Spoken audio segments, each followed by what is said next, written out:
غير كده برضو التست على الالكتروني اللي بيبقى على النت مش بيبقى دقيق، هو بيبقى حاجة عامة شوية، فلازم تكوني انت الاول عارفة ويكون عندك معلومات كتيرة كافية ان انت تقولي انا شخص متوحد.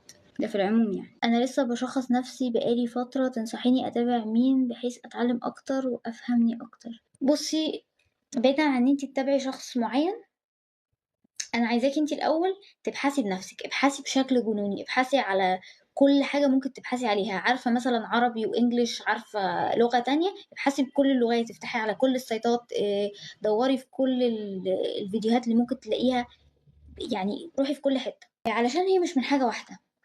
ولازم تكوني بتاخدي يعني نفسك بشكل حيادي، يعني انا مش بتكلم اللي هو انا عن ميار، لا، ولا هتعاطف معاها فاقول لا بس هي على فكره كانت كويسه في كذا، المشكله ان كان التعليم هو اللي مأثر عليها، لا مفيش الكلام ده. ولا ان انت تاخديكي بشكل هو فعلا انا امبارح كنت متضايقه، انا كده عندي اكتئاب. برضه لا، حاولي ان انت تكوني حياديه باكتر حاجه ممكنه، ما يكونش عندي الاضطراب ده، لان محدش عايز يكون عنده اضطراب بالشكل العقلاني. غير كده ما تتأثريش بالمجتمع. غير كده ممكن اللي حواليكي نفسهم يوحي ممكن ان عندك حاجه او ان مش عندك حاجه، فدي برضو حاجه مهمه تركزي لها. ايه تاني؟ بس بقولك، عايزة تشخصي بعد كده بشكل رسمي، مفيش مشاكل، هتكوني على الأقل عارفة الشخص ده بيقولك ايه، مش اللي هو بيقولك بس انتي بيجيلك كذا فانتي تقولي يا لهوي، فهو يقولك يا لهوي، لا. علشان كتير بيشخصوا غلط، خصوصا البنات بيتشخصوا غلط ولحد النهارده بينكروا تشخيصهم، ومش في التوحد بس، عموما في كل الحاجات حتى لو حاجات جسدية. فخلي بالك من النقطة دي، مش بقول ان يا لهوي الكل بيشخص غلط، بس المعظم. فايه، تكوني عارفة نفسك عشان محدش يشككك ويقولك على فكرة انت بس سنسيتيف قوي او حساسة قوي فبتقولي عن نفسك كده، لا لا لا. خصوصا ان فكرة التوحد بالذات، بقول فكرة، شوفوا انا لسه بقولك ما حدش يقول فكرة، بس انا بتكلم على الفكرة عن التوحد بالذات، لسه ما يعرفوش عنه قوي، ولسه حتة ايه اللي هو لا احنا هنشخص على حسب الطفل اللي عنده 5 سنين هو بيرفرف بايديه وبيتنطط يبقى ده كده متوحد، غير كده انت مش متوحد. فلما يلاقيكي مش بتتنططي قدامه يبقى انت مش متوحدة.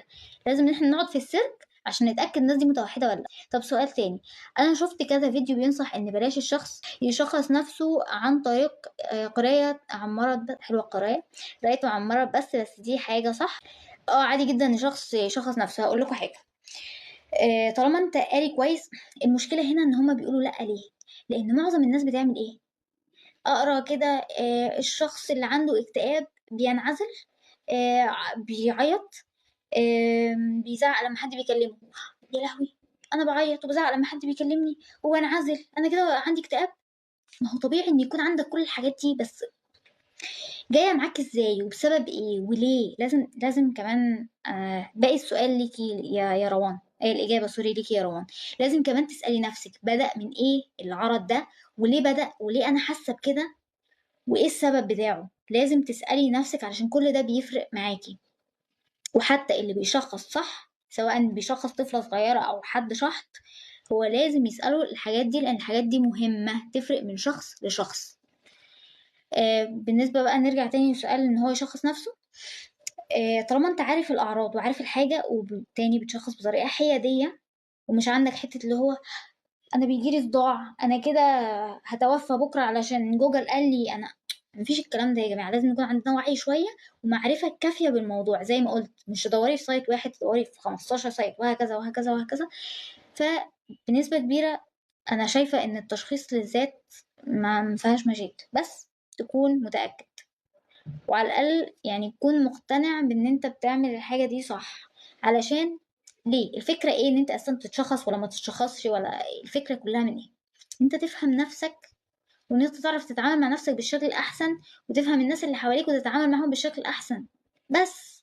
فهي مش فكرة بقى على فكرة انا عندي اضطرابين وانت عندك واحد بس، لا لا خالص. ولا حد مبسوط بقى انا متوحدة يا جماعة، اهلا، لا برضه. فايه اوكي، فكرة ان احنا نفهم نفسنا. فانت عايز تفهم نفسك، كون حيادي قوي قوي مع نفسك، وشخص نفسك انا مش شايفه انها فيها حاجه غلط. والناس بقى دلوقتي هتطلع تقول لي انت ازاي تقولي حاجه زي كده، انت بتنشري معلومات سلبيه، مفيش الكلام ده. وهبقى برضه اعمل فيديو عن فكره تشخيص الذات. الفكره ان المصادر اللي بتشرح عن المرض هي نفس المصادر اللي بتقول ما تشخصش نفسك، لا. تاني، انا قلت في الاول مصادر على طول، لا، المصادر وكمان الناس المتوحدين او الناس اللي مشخصين نفسهم او اللي متشخصين عموما، وانت هتشوف اساسا من كلامهم من طريقتهم وهتفهم انا بقول ايه. هل انا بقول ان كل اللي بيشخصوا نفسهم بيشخصوا نفسهم صح ودي الحاجه الوحيده الصح؟ لا، غلط.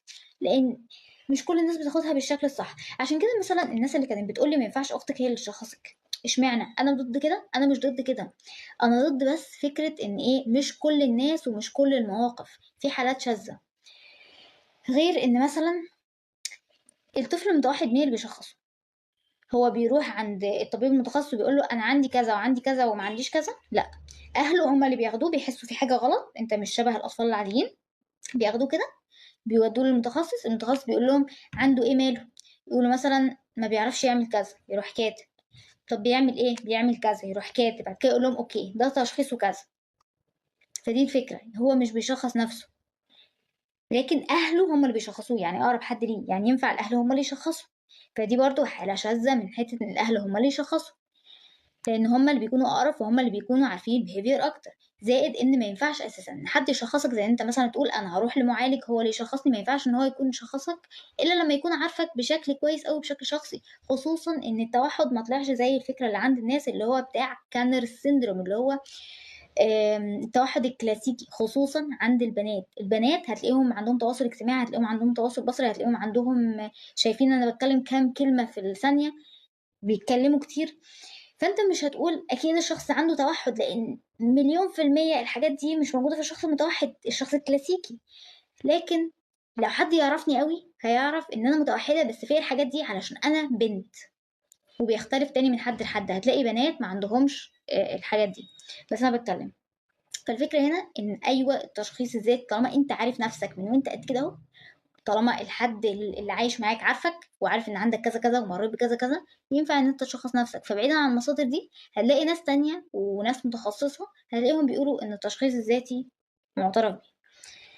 بس طبعا احنا مش بنتكلم بقى على اللي هما بيكتبوه في الدي اس ام والورقة وقلم ومين صح ومين غلط، لان تاني في حالات شاذة، وعلى حسب انت هتشخص نفسك بشكل ايه، بشكل حيادي ولا بشكل اللي هو يلا انا حسيت ان انا صحيت النهارده عطشان يبقى انا كده عندي مثلا مرض سكر.